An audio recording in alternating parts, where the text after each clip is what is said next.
이 시간 저희들이 창세기 25장을 읽었습니다. 창세기 25장에는 아브라함이 죽고 또 이제 이삭이 야곱과 에서와 야곱을 출생하고 낳는 그러한 내용이 기록이 되어 있습니다. 또 족보가 25장에 나오고 있는데요.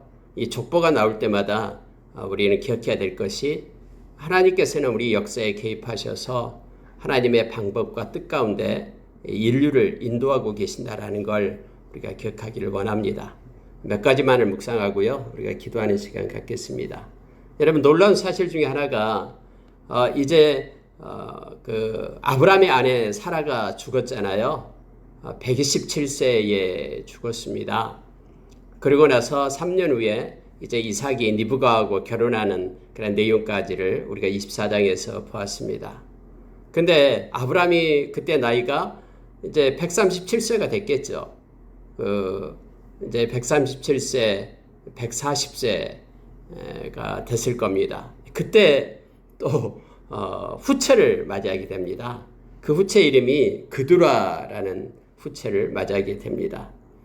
여러분 25장 1절을 보니까요. 아브라함이 후처를 맞이하였으니 그의 이름은 그두라라 이렇게 말합니다. 그럼 약 140세에 후처를 맞이하고 후처로부터 6명의 아들을 낳습니다. 6명의 아들을 낳으니까 그러면은 6명의 아들들도 이거 굉장한 것 아니냐. 왜냐하면 100세에 이삭을 낳는데 100세에 이삭을 낳아서 이삭을 늦게 낳았다고 그렇게 귀하게 여기면서 그렇게 보잖아요. 근데 140세에 그두라를 통해서 6명의 아들을 낳았는데 그들에 대한 얘기는 성경에 없어요. 그들의 이름만 나왔을 뿐이지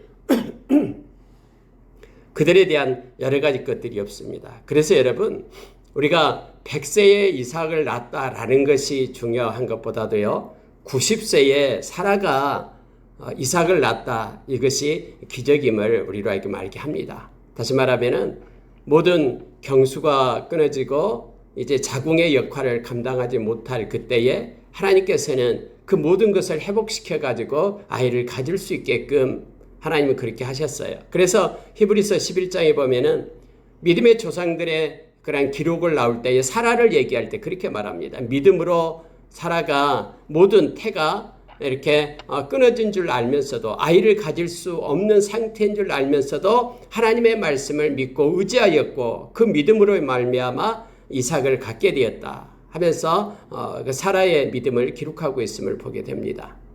여러분, 아브라함이 140세 그 이상이 될 때 그두라가 후처로 인하여 6명의 아들을 낳는 장면에 대해서는 성경에서는 언급이 없습니다. 이건 아무것도 아니다라는 것을 우리로 하여금 알게 합니다. 우리가 일반적으로 인간적인 눈으로 보면 이게 좀 이상하다. 그래서 이삭이 아브라함이 100세 때 이삭을 낳았다. 이걸 강조할 게 아니라 전혀 생산할 수 없는, 그래서 아이를 가질 수 없는 그 사라를 하나님께서는 은혜를 주셔서 아기를 갖게 했다. 이것에 우리가 중심을 두고 우리가 묵상을 하면 되겠습니다. 근데 여러분, 성경에는요 5절이 이렇게 말합니다. 아브라함이 이삭에게 자기의 모든 소유를 주었고 자기 서자들에게도 재산을 주어 자기 생전에 그들로 하여금 자기 아들 이삭을 떠나 동방 곧 동쪽 땅으로 가게 하였더라. 이렇게 되어 있어요. 서자들이 늦게 태어났지만은 이때가 나이가 이제 많았겠죠. 근데 이들을 다 떠나 보냈다라고 말합니다. 다 재산을 주어서 서자들은 다 보내고 이삭만 그곳에 남게 했다라고 말하고 있죠. 왜냐하면 하나님께서 내가 이삭하고 사라의 몸에서 난 그 자식하고 내가 언약을 맺으리라라는 하나님의 말씀 때문에 그렇습니다. 하나님께서 그렇게 말씀했기 때문에 이 아브라함은요 하나님의 말씀을 중심으로 언제나 살아가게 되죠. 이스마엘이 그렇게 이삭을 괴롭힐 때에 그때 막 아브라함이 고민을 했잖아요. 왜냐하면은 사라가 하갈하고 이스마엘을 내보내라 라고 했을 때 성경은 이 아브라함이 자기 아들이기 때문에 이스마엘도 그렇게 고민할 때 하나님이 명확하게 얘기해 줬거든요. 내보내라. 왜냐하면은 하나님께서는 이삭을 통해서 약속의 아들을 통해서 아브라함의 후손을 잇겠다라고 말씀했기 때문에요. 그래서 여러분 그 말씀 붙잡고 이스마엘과 하갈을 내보내잖아요. 그리고 마찬가지로 그드루아에게서 얻은 자식들도 비록 인간적인 면에서는 아픔이 있겠지만 하나님의 말씀을 붙잡고 내보내는 것입니다. 내가 이삭과 하나님께서는 그렇게 언약을 세우리라라고 말씀했기 때문에요. 그래서 이러한 일들이 그 아브라함의 그런 노년에 있었다라고 지금 성경은 기록해주고 있습니다. 아브라함이 175세에 죽습니다.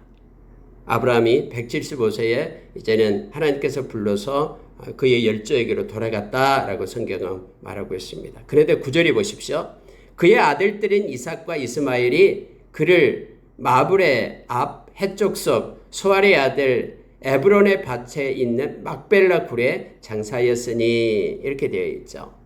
그래서 그 막벨라 굴을 샀잖아요. 헤브론 땅이요. 은 400세겔을 주고 샀습니다. 유일하게 그때 이스라엘 백성에게 하나님이 주셨던 땅이었죠. 그곳에 아브라함도 장사가 됩니다. 175세에 장사가 되었다라는 것은요. 그때 이삭의 나이가 75세다라는 걸 알 수가 있죠. 100세에 낳았기 때문에. 그리고 여기서 14살을 더하는 것이 바로 이스마엘의 나이였죠. 그래서 75세에다가 14살 더하니까 89세에 이스마엘이 있었다라는 걸 알게 됩니다. 근데 여러분 아브라함이 죽으니까요. 이스마엘도 찾아와서 이삭과 함께 장사하는 장면이 기록이 되어 있음을 보게 됩니다. 그냥 그때까지만 해도 같이 이렇게 서로 교류를 하며 지냈던 때임을 알게 되죠. 여러분 다음에 나옵니다마는 그 야곱과 에사가 태어나던 때가 이삭의 나이 60세예요. 그럼 야곱과 에사가 있을 때에 아브라함도 살아 있었어요. 이삭의 나이 75세 때 돌아가셨기 때문에요. 근데 여러분 성경은요 전혀 아브라함에 대해서 그 뒤의 역사에 대해서 기록이 없습니다. 왜냐하면은 성경은 아브라함의 죽음이 몇 세에 죽었다라고 기록을 하지만은 뒤에 리브가와 그리고 리브가가 자녀를 낳아가지고 이삭이 자녀를 낳아가지고 에서와 야곱과 어떻게 살았다 그런 삶에 대해서 이렇게 기록이 없어요. 아브라함은 이제 이 말씀 속에서 실제적으로 175세에 죽었지만 이제 사라지고 있음을 보게 됩니다. 성경은 언제나 전체적인 역사를 기록하는 것이 아니라 하나님께서 말씀하고 싶은 것만 하나님의 백성인 저와 여러분에게 이 말씀을 읽는 사람들에게 하나님의 말씀하고 싶은 것만 기록했다라는 사실을 우리가 기억하길 원합니다. 그래서 여러분 오늘 보니까요 11절이 이렇게 표현하고 있습니다. 아브라함이 죽은 후에 하나님이 그의 아들 이삭에게 복을 주셨고 이삭은 부엘라 헤로이 근처에 거주하였더라. 이렇게 짤막하게 성경이 표현해주고 있죠.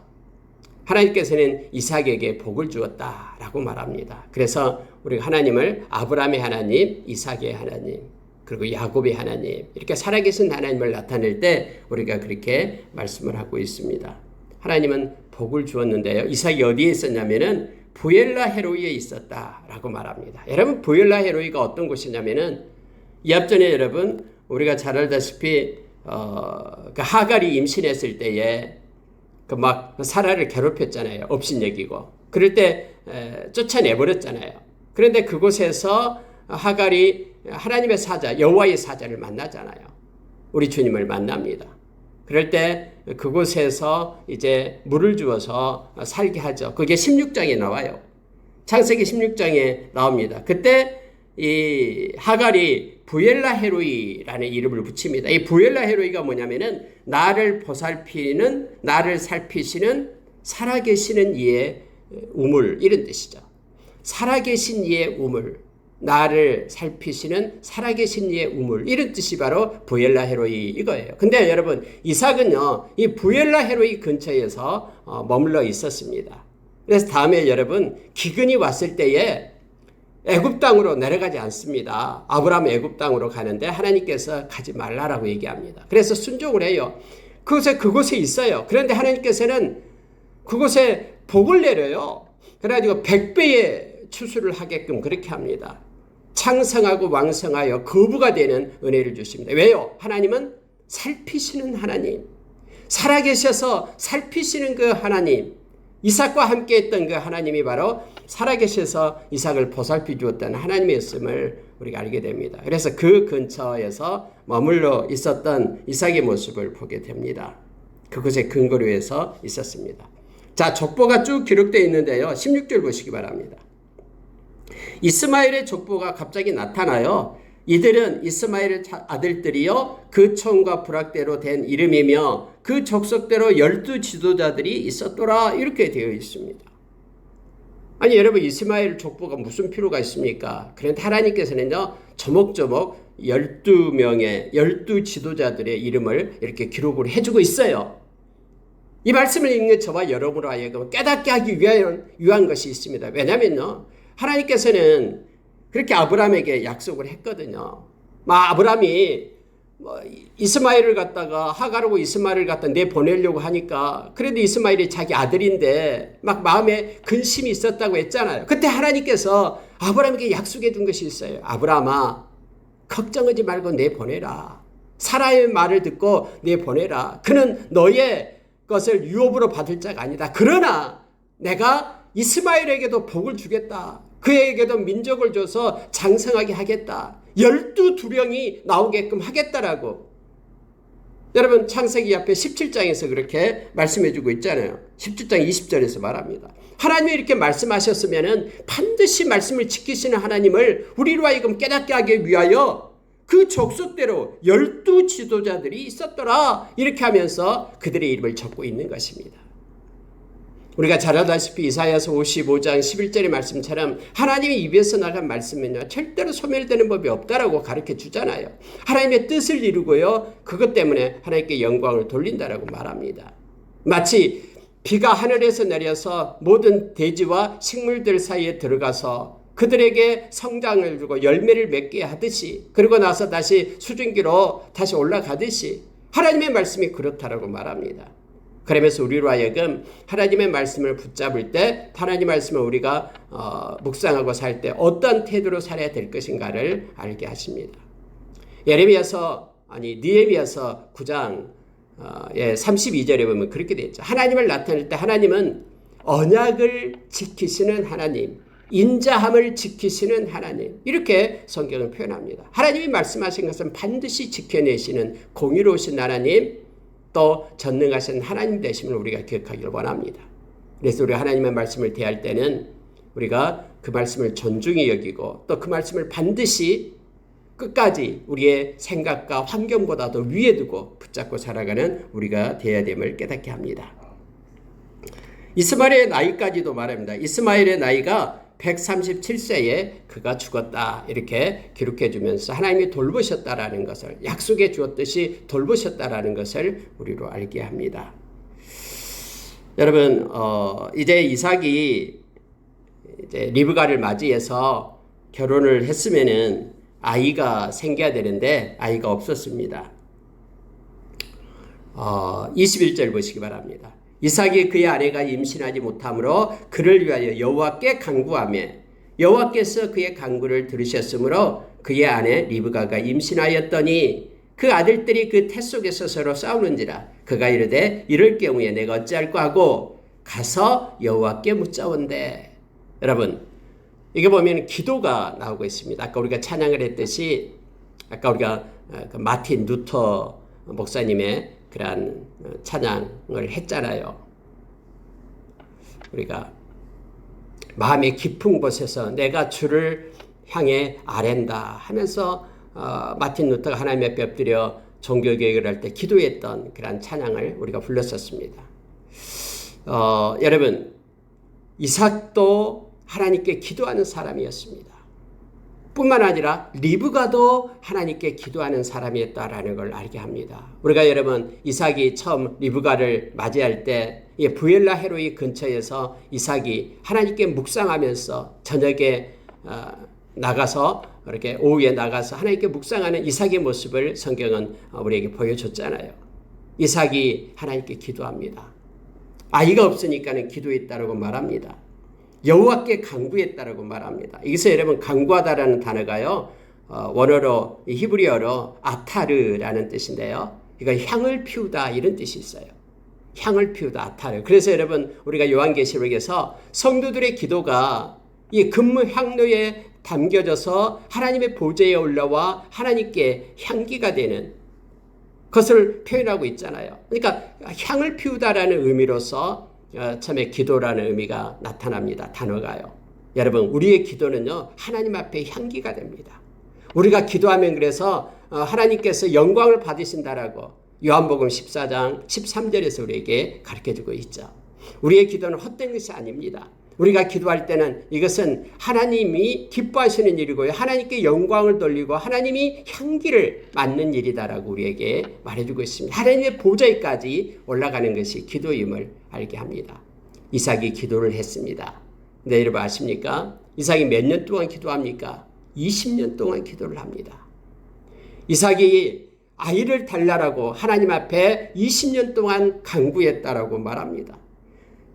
간구함에 여호와께서 그의 간구를 들으셨으므로 그의 아내 리브가가 임신하였더니 성경은요 하나님이 그 기도를 들으시고 하나님이 태문을 열어서 리브가가 아이를 갖게 했다라고 지금 성경은 말하고 있는 것이에요. 여러분 20년 동안 기도하지 않았으면 실망하지 마십시오. 누가복음 18장에서 예수님께서는 너희들이 항상 끊임없이 기도해야 될 것을 우리에게 비유로 말씀해 주고 있잖아요. 불의한 재판관을 찾아가서 그렇게 간절하게 매일매일 가서 간구하는 그런 가부의 그런 탄원에 대해서 우리에게 가르쳐 주고 있잖아요. 그러면서 여러분 18장 8절에 가면은요. 그러나 그때 믿음을 보겠느냐라고 우리에게 말합니다.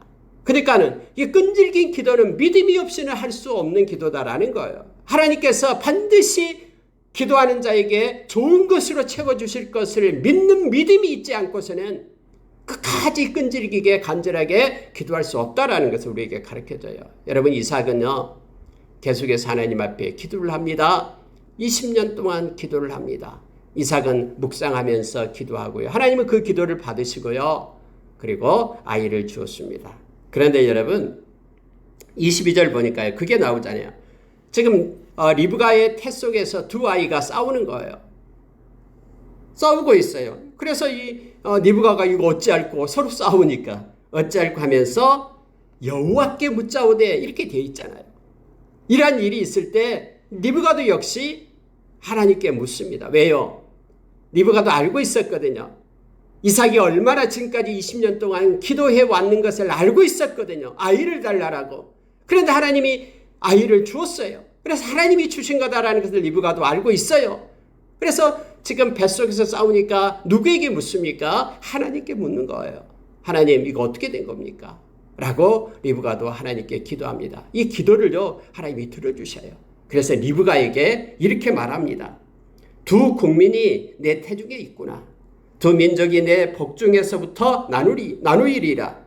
이 족속이 저 족속보다 강하겠고 큰 자가 어린 자를 섬기리라. 이 말씀을 주는 거예요. 리브가에게요. 그래서 다음에 여러분 밑에 나오면 알겠습니다만은 리브가는요. 큰 자가 어린 자를 섬기리라. 이 큰 자는 첫째를 얘기합니다. 어린 자는 둘째를 얘기하죠. 그래서 여러분 다음에 리브가는 누구를 사랑하냐면은 어린 자였던 야곱을 사랑합니다. 성경에 그렇게 기록돼 하나님이 이렇게 말씀을 주었기 때문에요. 이제 아이가 나왔습니다. 야곱이 60세에 아이를 낳았다라고 말합니다. 첫째 아이가 예서였습니다. 왜냐하면 전신이 붉은 전신이 토록 같아서 이름을 에서라고 얘기했습니다. 둘째 아이가 나왔는데 발꿈치를 잡고 나왔어요. 에서의 발꿈치를 잡고 나왔다고 해서 야곱이다 이렇게 말합니다. 발꿈치를 잡았다라는 뜻입니다. 물론 욕심을 나타냅니다. 그래서 야곱이라고 이름을 짓습니다. 다음에 여러분 그들이 장성해가지고 에서는 익숙한 사냥꾼이 됩니다. 들에 가서 활발하게 남자답게 활동하는 사냥꾼이 되고 들사람이 됩니다. 그러나 야곱은 여자처럼 조용한 사람이 되었다고 말합니다. 그래서 장막에 거주하는 자가 됩니다. 근데 이삭은 자 28절 보십시오. 이삭은 에서가 사냥한 고기를 좋아하므로 그를 사랑하고 리브가는 야곱을 사랑하였더라. 이렇게 되어 있어요. 다음에 그래서 여러분 이삭이요 이제 눈이 멀게 되었을 때 자기 큰아들인 에서에게 축복하기 위하여 들어가서 고기를 잡아와라고 얘기합니다. 그런데 이것을 들었던 리브가가 야곱을 하여금 그렇게 양을 잡아가지고 그 형 대신에 들어가서 축복을 받게끔 그렇게 하죠. 이걸로 봐서도 이삭은 에서를 좋아했었고 리브가는 야곱을 좋아했다라고 말합니다. 근데 리브가가 야곱을 좋아한 것은 하나님께서 그에게 주신 말씀에 기인한다라는 것을 우리가 이 문맥을 통해서 알게 됩니다. 이 말씀 보고 마치겠습니다. 이제 야곱은 집에서 음식도 만들고 막 잘했던 것 같아요. 요리도 잘하고. 야곱이 팥죽을 쓰고 있었습니다. 죽을 쓰고 있었죠.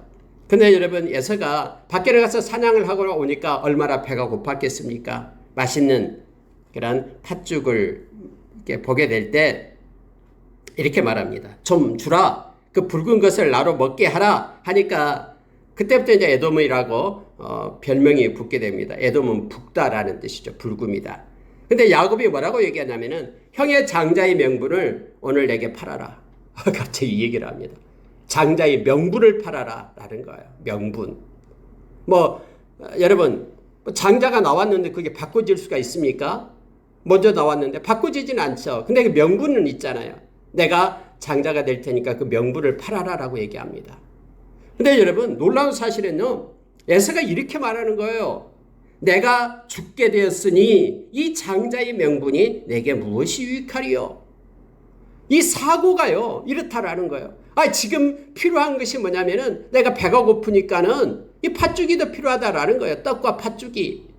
그런데 장자의 명분이 뭐 밥 먹여주냐? 이렇게 생각하는 거예요. 여러분, 에서는요, 현실주의자였죠. 네, 여러분, 조심해야 됩니다. 우리가 여러분, 상황에서요, 우리가 아무리 배가 고파도요, 하지 말아야 될 것이 있습니다. 하나님께서 정해주신 것, 하나님께서 복을 주시겠다라고 약속한 것, 그 순간만을 바라보지 말고 미래를 바라봐야 되는데 에서는 이것을 망령되이 여겼다라고 성경은 말하고 있습니다. 명분을 가볍게 여기고 명분을 아무것도 아닌 것처럼 그렇게 홀대했다라는 것을 알게 됩니다. 여러분, 하나님께서 먼저 순서를 정해줘서 에서를 나오게 했잖아요. 자기 마음대로 먼저 자기가 나온 거 아니잖아요. 하나님께서 정해줬기 때문에 나온 거잖아요. 근데 하나님께서 정해준 그것을 소홀히 했어요. 또 현실에 대해서 지금 눈앞에 나타나는 것에 급급해서 정말로 소중한 것을 팔아먹었어요. 왠지 아십니까? 그때만 해도 여러분, 장자권은요, 굉장합니다. 왜냐하면 모든 가족사를요, 아버지와 그 장자가 함께하게 되어 있어요. 우리가 옆전에 봤잖아요. 앞전에 부두엘이 있어도요, 라반이, 큰오빠인데 라반이 주로 일을 다 하잖아요. 앞에서도요. 그리고요, 유산도 장자는 2배의 몫을 받게끔 되어 있습니다. 근데 지금 이삭이 얼마나 부자입니까? 창대하고 왕성한 부자인데 다음에요. 근데 여러분, 다음에 받을 것이다라고 그 재산이 엄청난데 조그만 떡 한 조각하고 아무리 배가 고프다고 이 팥죽 한 그릇에 그걸 명분을 팔아 넘깁니까? 성경은 그래서 그를 망령된 자라고 성경은 말하고 있습니다. 히브리서 12장 16절에서 그는 망령된 자라고 말하고 있는 거예요. 근데 여러분, 이러한 실수를 우리도 한다라는 거예요. 이 세상은 잠깐 살잖아요.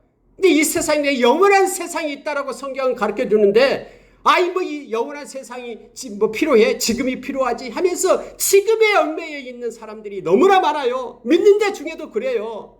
이 땅에서 천년만년 살 것처럼 그렇게 생각하는 거예요. 영원한 하나님의 나라가 있다라고 그렇게 가르쳐줘도 지금 에서가 그렇게 말합니다. 지금 내가 배가 고파 죽게 생겼는데 이 장자의 명분, 다음에 유산을 2배나 받을 것이고 모든 그런 축복권을 갖고 있는 그 장자의 명분을 가볍게 여기고 소홀히 여긴다라는 거예요. 하나님의 나라를, 하나님의 백성이 소홀히 여긴 것과 동일합니다. 그는 망령된 자라고 말하고 있습니다.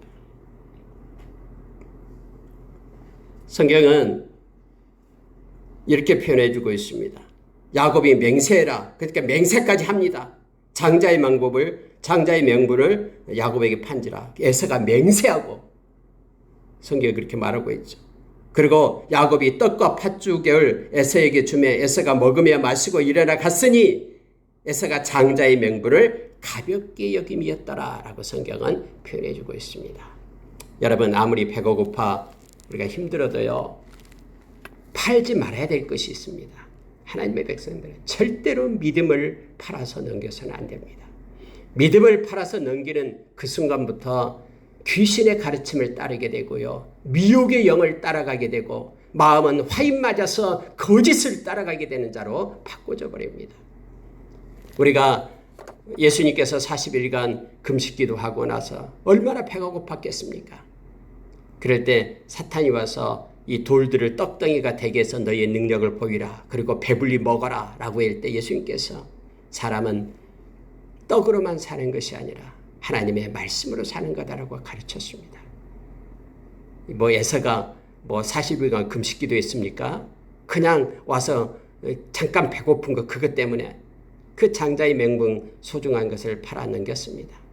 우리가 이 땅 살아갈 때 가장 최고의 가치 있는 것은 믿음입니다. 그래서 베드로전서 1장 7절의 말씀처럼 이 믿음을 가지고 우리는 주님 앞에 서야 됩니다. 주님이 잘했다 칭찬하면서 우리의 영광과 존귀와 그리고 우리에게 칭찬을 주실 것입니다.